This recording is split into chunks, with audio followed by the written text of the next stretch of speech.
Okay, yeah, so what I was saying is that it's a bit like when you go to the public restroom and it says closed for maintenance.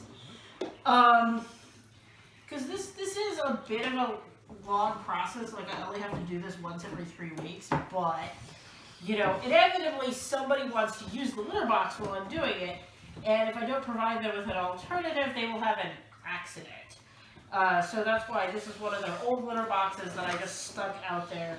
I don't know what's going to happen when I actually get rid of those. I guess I'll just have to put the thing that I'm storing the litter in out or something like that. And the other thing is that once the litter box has been used, there's also a waiting period. You can control one of the settings you can control. There's way too many settings you can control. More settings to control would be good. In certain regards. But one of the things you can control is how long it waits after it detects that a cat has left the box before it scoops.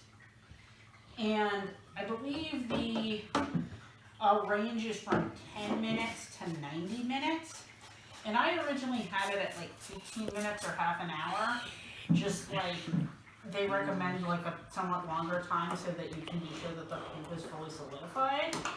And so I thought that was a good idea, but then like, I don't know, one of them would know that the other one was using it, and so they come and try to use it immediately afterwards. I don't know if this is like a territorial thing or something.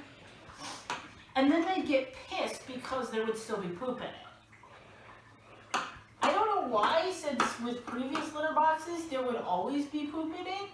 Like, I mean, not always, but, you know, unless it was like right after we got up or right before we went to bed when we just scooped it. Like, it was very common for there to be somebody else's poop.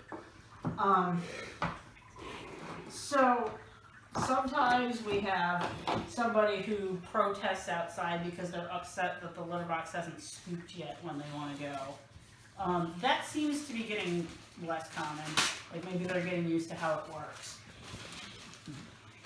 So currently, I think we have them at about maybe a 70% usage, which is not bad. I mean, do you think that's accurate?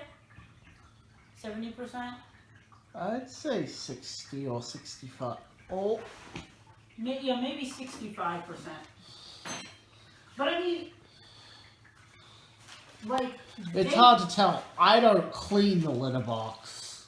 I mean, how often we have to clean up poop, like, outside the litter box. Mm-hmm. No, see, he wanted to use it. I was right.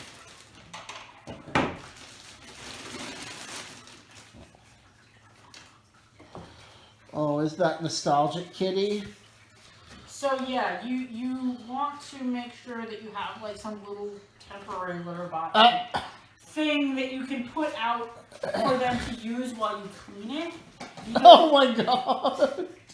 Because it is kind of it can be a longer cleaning time, and the cats might get angry while you're cleaning it, and that's not good. So I've learned to have a backup litter box on hand.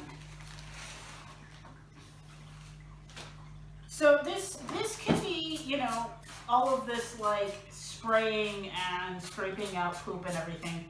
It can be time consuming, and it can be kind of dirty and nasty and whatnot. But again, you only have to do it once every 3 weeks, which is great. And it comes very clean. Like this is definitely easier to clean than the old litter box? Yeah, than any litter box I've ever had before. And that's one of the reasons why, as I said, being very gentle and being really careful not to scratch it is so key. Because most litter boxes, the plastic that they're made of, scratches really easily. And then, you know, once it's got a scratch in it, you know, poop gets stuck in the scratch, and then you can literally, like, never get it clean, like, truly clean. And so I want to be very careful with this to keep this material in good quality. And this is some anti-stick material that they used. as you can see, it isn't literally 100% anti-stick because this poop is getting stuck onto it. But it does like really just lift right off once you get it damp. So this is a very, very good like plastic that they used, and it does like, it's a little bit futzy, but it does make cleaning way better than most litter boxes that I've used. So another thing is that because it is small and because it doesn't let you put a whole lot of litter in, we found ways to like futz with the system to try to get it to put more litter in, but those have their own issues. It really is a one-use only litter box, which is why the whole thing where I was leaving it open and letting them go in the side, we had to abandon that very quickly because they were just not using it. And what I realized is that, you know, this litter box really needs to be cleaned, not like deep cleaned like this, but, you know, have the internal cleaning system run on it after every use. Like, it's not a litter box that can like just sit and be used and not clean itself. And so we had to sort of like rush them along into using it the legit way before they were ready for it, because they were getting like turned off from it and getting adverse to it because it was so dirty because of how little litter was in it. And that's not a problem when you have it all hooked up and it's running and it's working correctly. Working correctly being the operative word. So other issues with, in addition to like, you know, hacking the programming so that it will let you put more litter in because the default programming doesn't let you put more litter in, but other issues with it are the more litter that's in it, the more litter gets wasted by being dumped forward into the waste drawer. And also, if too much litter gets into it, the rake will not be able to push through it, and it'll just like error, and refuse to do anything. And it can even like abruptly stop with the rake blocking the entrance, so then like the cats just can't get in even to use it. And if that happens in the middle of the night when you're asleep and you can't do anything about it, you're probably going to get some lovely presents waiting for you in the morning. So dealing with the litter level is the number one issue that we've encountered. And this has to do with what, like, the mechanism that they chose to use for the refilling mechanism. Which is that they made it weight-based. So there's a scale, I don't even know where it is, but there's a scale in this plate somewhere that measures the weight of the litter box, and that is what it uses to determine if it needs to refill. And then to determine if it can refill, there is a scale up here. Now, the reason I think that this is a moronic way of doing this, I think what it should have been is every time it scoops, it just adds a preset amount of litter afterwards. So I'm not actually sure that it's based on a scale up there. I think it's just, for some reason, it doesn't fill like a secondary bin like right before the part where it fills. No, it's definitely based on a scale because I've actually taken it apart and found the scale. Oh, okay. And that's what I'm actually going to show you guys right now. So this lifts off. One of the reasons that it's stupid is because litters all have different weights. And well, so, they recommend a specific type of litter. Yeah, well, that's nice for them. Most cats have a preferred litter, so good luck with that. And so, like, what weighs as full for a particular litter is not going to be this, like, weight and volume are not correlated across litters. So there's that. Supposedly there's a way you can program it to recognize the weight to volume ratio of the particular litter you're using. We haven't been able to figure out how to make this work yet. And the issues with that are another thing that is confusing. But the scale for this, so this piece right here comes off. The scale is right here. Ugh. Yeah, okay. Which piece? This gray piece, you see how I can kind of push on it and it wiggles? This piece is completely lit. Okay. And the scale is located right here. And the reason that this is really stupid is because the scale is not located under where the litter goes. So even when the thing is almost totally full, it can easily not press on the scale. Actually, can you come back because I want to show you something of how this works. So I want you to watch, like, I'm going to take my hand. Sorry, careful there. No, don't step on that. Yeah. And I'm going to press right here. And see how that light lights up when I press there? The litter storage just lit up and said it was full, and then when I remove my hand, now it says that it's low. This is because I'm pressing down on the scale. Like, this is exactly where the scale is located, and when I press down on it, that flags. The problem is, with it located here, it's virtually impossible to actually get the litter to press on it. So the system doesn't work. This, I had, and I'm going to have to find something that works better than this because this is not the right size, shape, and weight. That I just want to jam something heavy in here so it'll just be continuously pressing down, which, you know, then it won't flag you when the litter is low, but, you know, things could be worse. And it's just really frustrating because that's a giant design flaw. Like, in order for the thing to function properly, you have to trip this scale that's not even under the thing it's supposed to be weighing. And that's just, I mean, and because of that, it just doesn't fill most of the time. And then we have to check on it. Yeah, he wants to use that too. You look very happy about that, Thor. I don't know if, like, they actually need to use this, or if they're just like, ooh, litter stuff, this makes us think we need to poop, or what, but they usually seem Did he actually pee? Yes, he did. Yeah, and now he's trying to bury. He's trying to bury in a very broad location.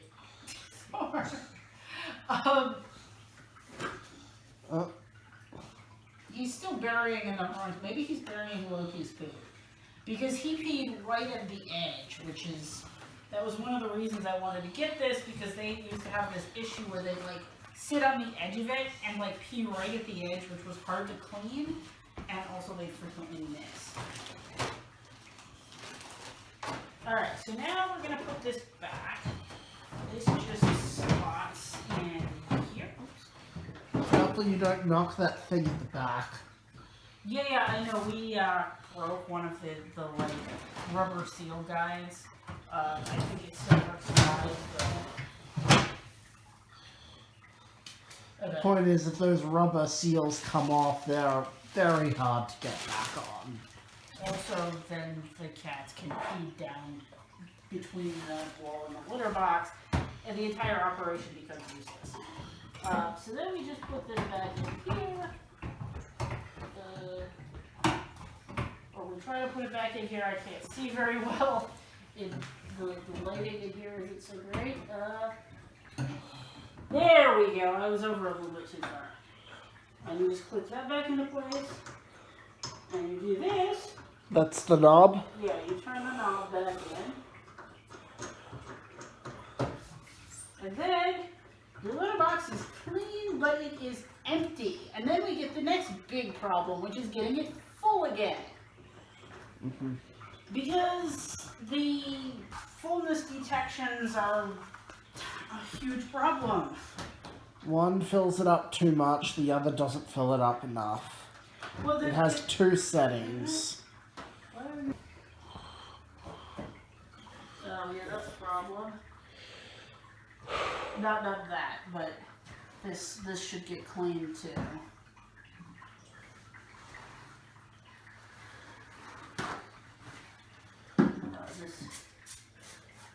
I need to get the litter out of the litter chute because they peed into it. Where's my finger? Oh, somebody's in the kitchen. That's lovely. So the issues that we have, it's like it either just fills continuously or it won't fill at all, and it kind of goes back and forth between the two. We can't get it so it will actually like fill to a reasonable level and maintain that level. And again, there's supposed to be a way you can program it to do this, but the manual doesn't really explain it. It refers to it very obscurely. And I did contact customer service about this, and they sent me a link to a video that supposedly shows how to do it, but you watched that video, did you find it useful? That shows you how to do what? How to program the thing to set the correct yeah, that was a long time ago. I think I did the steps correctly, but I don't know. I mean, yeah, so part of the problem, because of the language issue, their videos are like silent. Visually based. Yeah, they're like silent. There's no dialogue explaining what's happening. It just shows you somebody pushing some buttons, basically. And that, apparently is not sufficient to actually show you how to get it to do this thing it's supposed to do.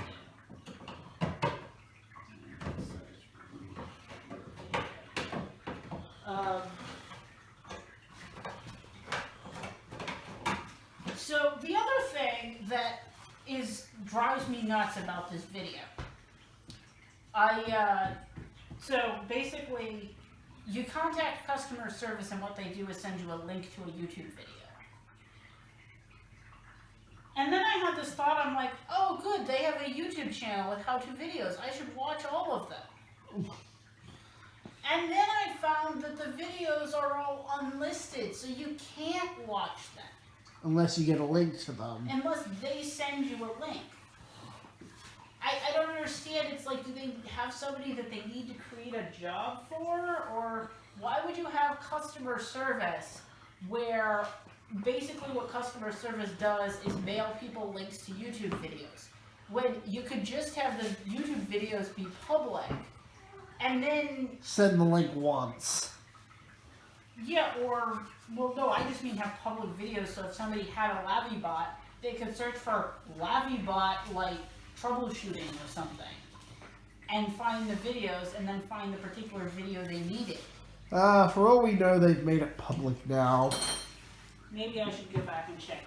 But, like, seriously, guys, if you're watching this and you haven't made it public, please make it public.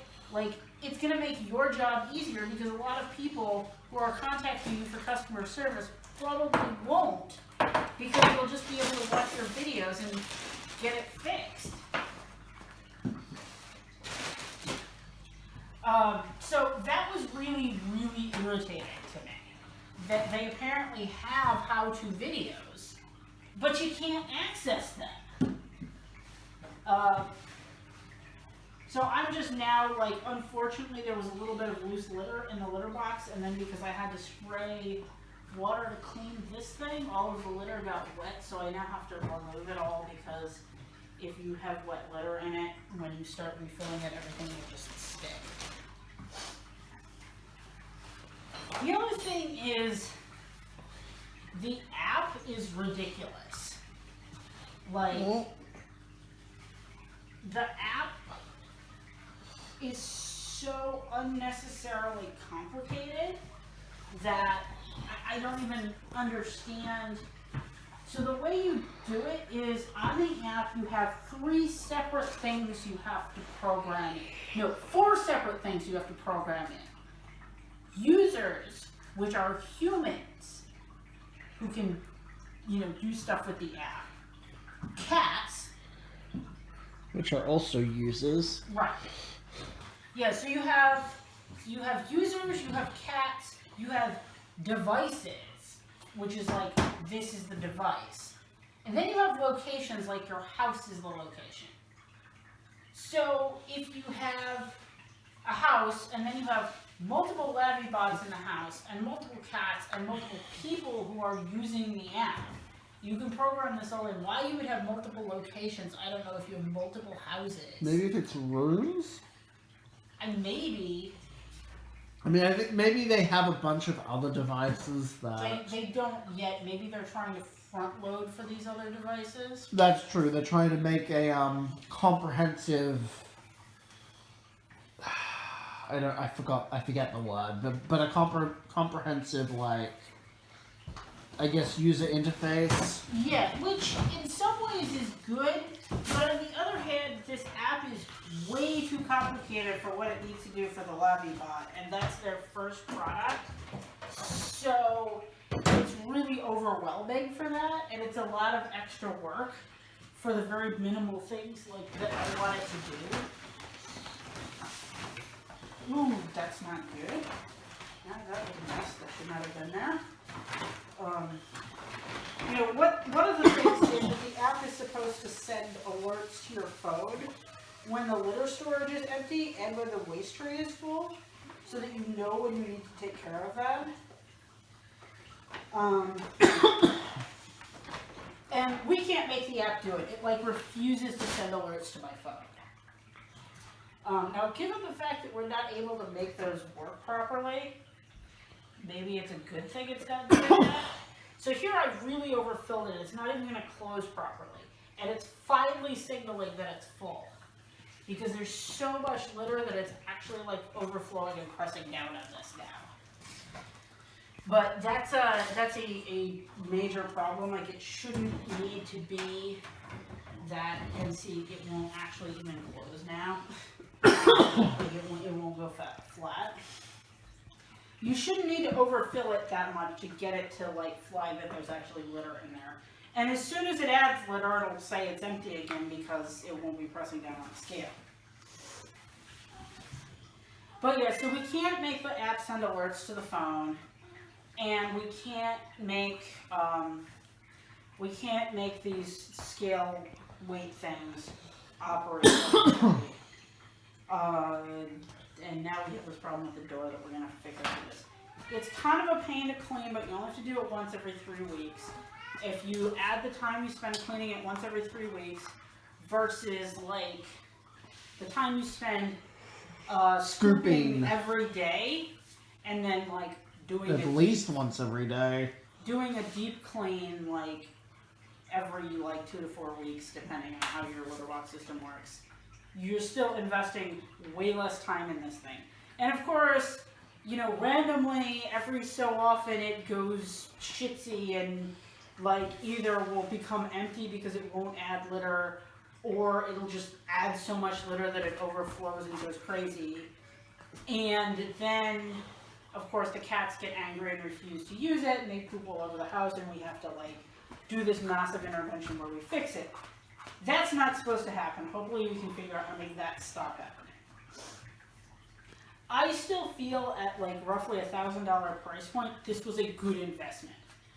Despite how annoying it is. The cats are using it about as regularly as they've used any litter box. And it's much less of a pain.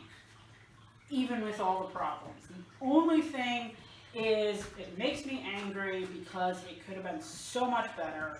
Like, you know, just have your troubleshooting videos be public. Don't have it be based on a scale that's like located over here. And maybe with the separator, like the rake should have had more closely fitting things or something, so less litter goes through or whatever causes it to get caught in the back. And get rid of this thing. Some people's cats will pee out of this, and trust me, cleaning pee out of this sucks. But even with all those problems, I think this was a great investment. It just would have been so much greater if those few specific issues had been addressed.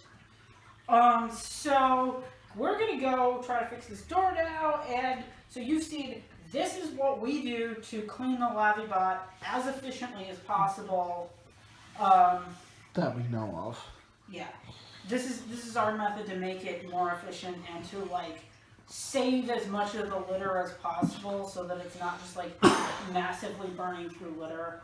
And also like dealing with these weight issues. Like I said, I'm gonna find a way to get like a big paperweight or something that I can stick in there so it stops thinking the thing is empty. And maybe that will help fix things. This isn't the like dream magic bullet I thought it was when they said it only had to be cleaned every like 2 to 4 weeks or something. I had this dream that we could like go on vacation and just let the thing do its thing and like not worry about a cat sitter dealing with litter at all, and they just have a perfectly clean litter box while we were gone.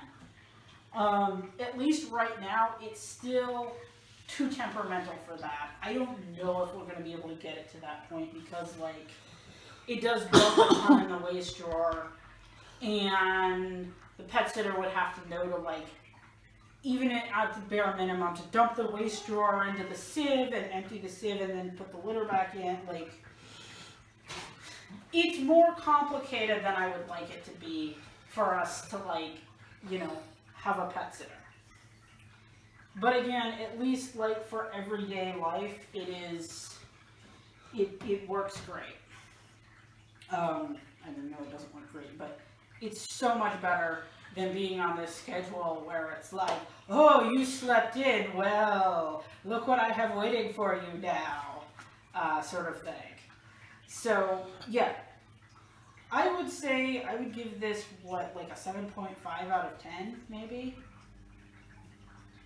So far, what do you think? Okay, Fornius has no comment. So, I don't know, we might be back with more if we have any more updates about this.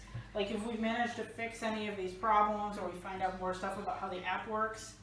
Otherwise, like, again, this is our breakdown of how the Lavviebot works right now. So until then, everyone, bye!